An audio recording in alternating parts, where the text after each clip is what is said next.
And then we'll move on to the next discussion with Public Works.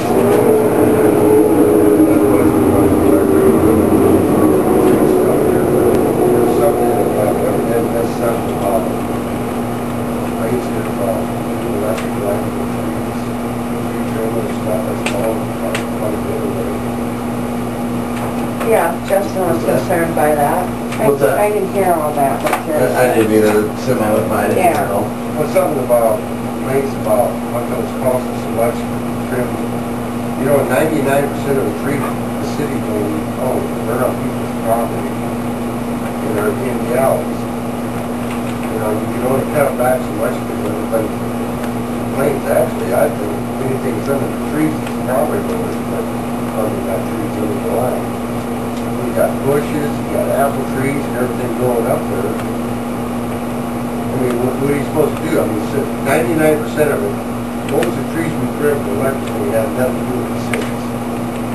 The city trees it all. They're property owners' trees, so you gotta maintain the service lines and everything else.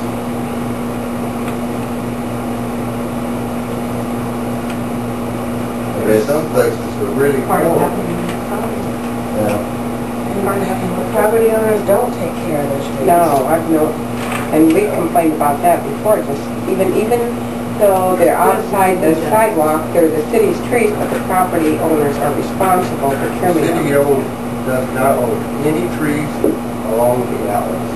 Yeah. They're all property, and that's what it's all the property owners, and the city's been paying for these things for years.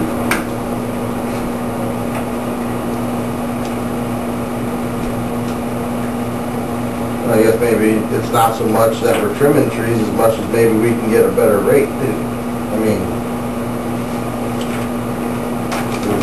I know way back when Snyder's used to do a lot of this in town, before Lumberjack got into it, and we switched to Lumberjack at some point, and I guess maybe we can explore some other companies and ask them what they'll do. When we do some contract work, say, hey, maintain our lines for this much a year. Well, we don't have to contract over it unless it's over so much money, right? I know we don't have to, but a lot of times it's beneficial to. Yeah, I understand that, but just clarifying. I mean, that way you know what your bottom line is at the end of the year. Our tree trimming contract is going to cost us $1,200 or whatever it is. You know, and you know that at the beginning of the year versus this month get popped with a $500 bill, the month before $600. You know, it just seems like a lot. Lumberjack came in, wasn't it, when we had the ice storm, because they were available to come in? We had windstorm, they keep all branches on top of everything. I was just trying to figure out when we did actually switch, Oh, it because... was long before that because Snyder was so expensive and Lumberjack was half the price. Right. When we switched. That's why we switched. So, but we should rebuild it every year. I mean, that may have been the one-time snapshot of that particular To time. get started. Right. I mean, there's no reason why we can't rebid it. I mean, I have nothing personal against anybody, but it's just I just see a lot of money going out. I mean, regardless of. Well, and we're not gonna get the homeowners to do anything. No. So no matter what, we're gonna have the expense. Right, but. In all sincerity, Justin, we've had more than our share of tree expense in the last 2 years. Prior to that, we hadn't spent much money at all. And you're right, it's been much more than usual, but we had 70-mile-an-hour winds here on the 26th of June. I had trees on top of buildings at my house, and it was that way all over town. And while he didn't maybe clean it all up, he cleaned up the biggest part of it and then came back and finished it. Besides having an Well, I know electrical my neighbor in my backyard, their limb came down and took out a line. The Ryans came in and put the line back up. Well, then they took care of the tree. That was in the backyard. That's Yeah. Right. Right. Yeah.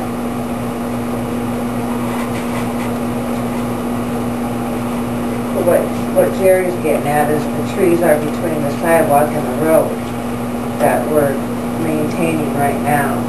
And that's where he's saying they are the responsibility of the property owner, but the property owner is taking care of Those are it. lines for any else. I mean, people grow bushes, I mean, they don't trim the bushes, they're up in line. You got trees just growing everywhere. I mean, you can only just either butcher the hell out of them or they die or, I mean, that's. Well, I guess that's an option that we need to make clear to the owner, either take care of it or it's gonna come down. I mean, 'cause there's no reason why we should have a continual expense to trim that tree if every year we have to revisit the issue. And it costs us. We've got to codify this thing.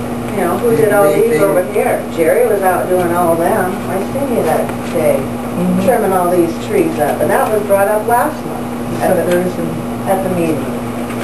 But, you know, and it's not our responsibility, but it looks like crap. Right, but in the same token, and I know it's not the same thing, but we put all the gardens in there and we maintain them. We don't expect the homeowner to do any of that either. We want them to do a little bit to keep it up. We hired somebody to do it. That's only 10 hours a We week. may say we want them to do it, but Angie does it, and volunteers. And some volunteers have gone up. I mean, But the point is, you know, if we're doing them on Main Street, we gotta maintain all property Right. owners' trees. that's maybe something that we should define a little more. If we have to trim your tree for you, we will take it down. I don't want to lose trees either, but I don't want a continual expense. The city has control of the trees on the outside of the sidewalk, they have to maintain them. That's how I feel. But Jerry's talking about the trees, the bushes that are in the alleys of the Well, wires. that's a different story. Then, yeah. And those are the homeowners. Then you gotta have the homeowner clean them up. But you can still bid it out on an annual basis. You can Right. bid it out. That's I true. I mean, mean- like Snyder or Lumberjack, they'll go through and look at the existing situation, and you can budget for the future. You can have those people do an I mean, assessment. you can drive through this town and know what it's gonna cost to upkeep it for that year. Right. I mean, it's not every month, well, now all of a sudden they don't grow that fast. But, you know, you You can, don't want Mother Nature though, you don't know what's gonna I wondered happen. if you have... right, as far as limbs dropping and everything, but as far as just your regular trimming, You can build that into the bid. you know what it's gonna take that year. Okay, so noted, we will put that into consideration then for any future trees that we have to trim, that we will consider bids and get options on it. And we may need to explore a possible ordinance that we, if the homeowner won't do it, we will, And we'll still be stuck with the bill. they go right on with their It's like blowing utilities. yards, Is they don't we do get it stuck with the either. utility bill, because they up and leave town and we're stuck with it. We can tack a lot of stuff on, but we still get stuck with the bill. Well, if they're gonna leave because of a $500 bill to trim a tree, then chances are they weren't paying their utility before they. They won't pay it anyway. Some don't pay it, you can't make them. Right, but 75% of the people would. You can't attach utility service to whether or not they trim their tree. That's not legal. Is there anything else, Jerry, you'd like to bring up? I guess, how do we do our ordinance on snow removal then? If we, We would have to assess it to the owner of the property and put it on property tax. well, then we can do the same thing with trees. Yeah, good luck with that.